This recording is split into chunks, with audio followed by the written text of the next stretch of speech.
Hello students, दृशक success academy online classes में आपका एक बार पुनः स्वागत है। मैं विशाल सर एक बार पुनः आपका स्वागत करता हूं।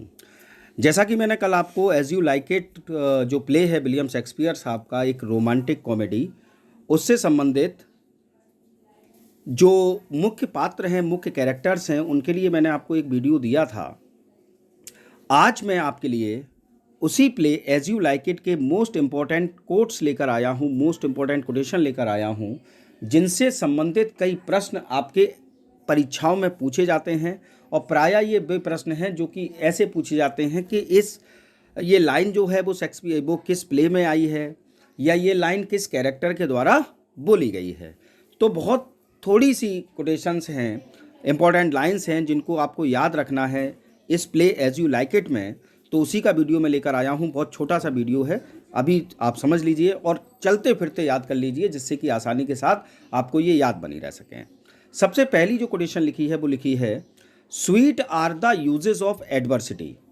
लिखी है, sweet are the uses of adversity. अब ये जो कोटेशन है, ये जो स्पीच है, वह हमारी ड्यूक सीनियर की है साहब। किसकी है? ड्यूक सीनियर साहब की ये स्पीच है। और ये एक्ट 2 और एक्ट 2 के सीन फर्स्ट में आई है। कहाँ आई है साहब? एक्ट 2 के सीन फर्स्ट में आई है। तो फिर से समझ लीजिए कौन सी कोटेशन है। Sweet are the uses of adversity, ये स्पीच बोली है ड्यूक सीनियर साहब ने, और ये आई है आपकी एक्ट सेकेंड और सीन फर्स्ट में। Now the next quotation is, दूसरी कोटेशन जो है वो आपकी है, O good old man how well in thee appears the constant service of the antique world. O good old man how well in thee appears the constant service of the antique world.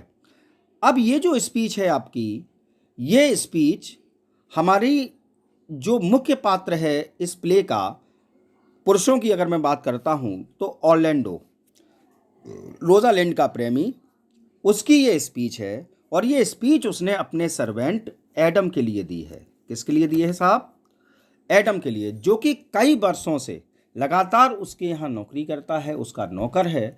और जब Orlando का बड़ा भाई Oliver जो है वह अपने छोटे भाई ऑर्लैंडो की हत्या करने का प्रयास करता है, तो ऑर्लैंडो फॉरेस्ट ऑफ आर्डन में जाने की बात करता है। तो एडम, जिसकी उम्र 80 वर्ष हो चुकी है, वो भी कहता है कि भाई ऐसे घर में मुझे नहीं रहना है जहां एक भाई दूसरे भाई की हत्या की साजिश करता है। और एडम भी ऑर्लैंडो के साथ फॉरेस्ट ऑफ आर्डन में चला जाता है। तो ये स्पीच आपकी ऑर्लैंडो की है, ओ गुड ओल्ड मैन, और ये आपकी आई है एक्ट सेकेंड इस प्ले के, और सीन जो है वो है आपका थर्ड। ठीक है ना साहब? एक्ट सेकेंड और सीन थर्ड में जो ये स्पीच आई है। Now the next one is most famous quotation, most famous lines of William Shakespeare, वो भी इसी प्ले की हैं। All the world is a stage and all the man and women merely players. हम सब ने सुना है विलियम शेक्सपियर साहब की ये स्पीच, और ये स्पीच जो है वह इस प्ले में ली गई है। और इस स्पीच को बोलने वाले कैरेक्टर का नाम है जैक्स, जो कि एक मेलनकॉलिक कैरेक्टर है, और साथी है किसका? ड्यूक सीनियर का, जो कि कहाँ रहता है? फॉरेस्ट ऑफ आर्डन में। तो तब वो ये लाइन कहता है, all the world is a stage, सारा संसार एक रंगमंच के समान है, and all the man and women merely players, और सभी स्त्री और पुरुष उसमें क्या हैं? सिर्फ और सिर्फ प्लेयर्स हैं। तो ये स्पीच जो है आपकी, वो आई है एक्ट सेकेंड और सीन सिक्स में। कब आई है साहब? एक्ट सेकेंड और सीन जो है वो आपका है सिक्स। ठीक है ना? एक्ट सेकेंड और सीन सिक्स में ये लाइंस आई हैं। Now the next quotation is 4 number. लिखा है, love is merely a madness, love is merely a madness and I tell you deserves as well as a dark house and a whip as madmen do।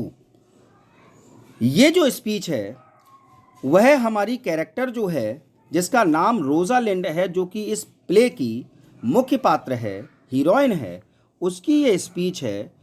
और जब Rosalind forest of Ardern में चली जाती है तो वहाँ अपना भेष बदल कर रह रही है, गैनीमीड करके एक पुरुष का रूप उसने धारण किया है। और तब वह अपने प्रेमी ऑर्लैंडो को परेशान करने के लिए, टीज करने के लिए स्पीच देती है, कहती है love is merely a madness, प्रेम एक पागलपन होता है। एंड आई टेल यू, और मैं तुम्हें बता दूं, deserves all well as a dark house, जिस प्रकार से एक पागल को एक अंधेरे कमरे में बंद कर दिया जाता है, and a whip as madmen do, और उस पर ऐसे कोड़े बरसाए जाते हैं जैसे कि किसी पागल व्यक्ति पर दर्शाए जाते हैं, तो ये जाकर आपका पागलपन जो है प्रेम का वह दूर हो जाता है। यह स्पीच रोजालिंड की है और ये स्पीच रोजालिंड जो है वो देती है एक्ट 3 और सीन 2 में। कहाँ देती है साहब? एक्ट 3 सीन 2 में स्पीच रोजालिंड की है, लेकिन किस रूप में देती है? गैनीमीड बनी हुए। तो ऑप्शन में रोजालिंड आए तो भी ठीक है और गैनीमीड के ऑप्शन में आ जाए तो भी सही है।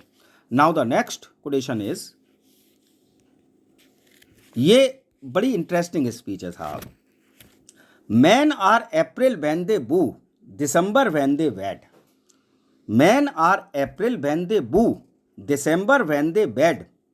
यानी कि जब पुरुष महिला को प्रेम करता है, जब तक वह महिला उसकी प्रेमिका के रूप में रहती है, तब तक व्यक्ति इतना गर्म रहता है जैसे कि अप्रैल का महीना। दिसंबर व्हेन दे वेड, और उतना ठंडा हो जाता है दिसंबर की तरह जब वह उसकी पत्नी बन जाती है। ठीक है ना?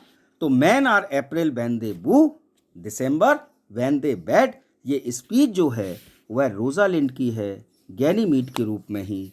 और ये स्पीच भी उसने किसको दी है? परेशान करने के लिए, टीज करने के लिए अपने ही प्रेमी ऑर्लैंडो को। और ये स्पीच आई है आपकी एक्ट 4 और इसका सीन जो है वो आपका है 1। एक्ट 4 के सीन नंबर 1 में ये स्पीच आपकी आई है। तो ये आपकी 5वीं कोटेशन होती है। अब 6 नंबर पर आपकी कोटेशन आती है, he uses his folly like a stalking horse and under the presentation of that he shoots his bit. He uses his folly like a stalking horse and under the presentation of that he shoots his bit. यह quotation जो है वह आपकी Duke senior साहब की है, Duke senior साहब की लाइन है।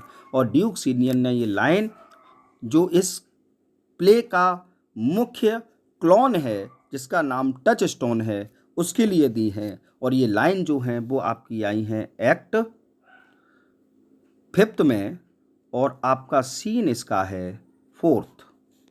एक्ट 5 का सीन नंबर 4। तो फिर से समझ लीजिए आपकी कोटेशन क्या है। He uses his folly like a stalking horse and under the presentation of that he shoots his bit. तो ये प्रमुख कोटेशंस आपके लिए मैं लेकर आया था इस वीडियो के माध्यम से, जो as you like it play की 6 सबसे महत्वपूर्ण कोटेशन हैं जिनसे प्रश्न पूछे जाते हैं कि ये कोटेशन किस कैरेक्टर के द्वारा बोली गई है या किस प्ले में आई है।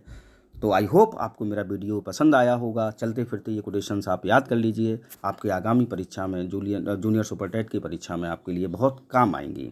तो आई होप आपको मेरा वीडियो पसंद आया होगा। अगर पसंद आया हो तो लाइक करें, कमेंट करें, शेयर करें। और यदि अब तक आपने मेरे चैनल को सब्सक्राइब नहीं किया है तो please also subscribe my channel. Thanks for watching.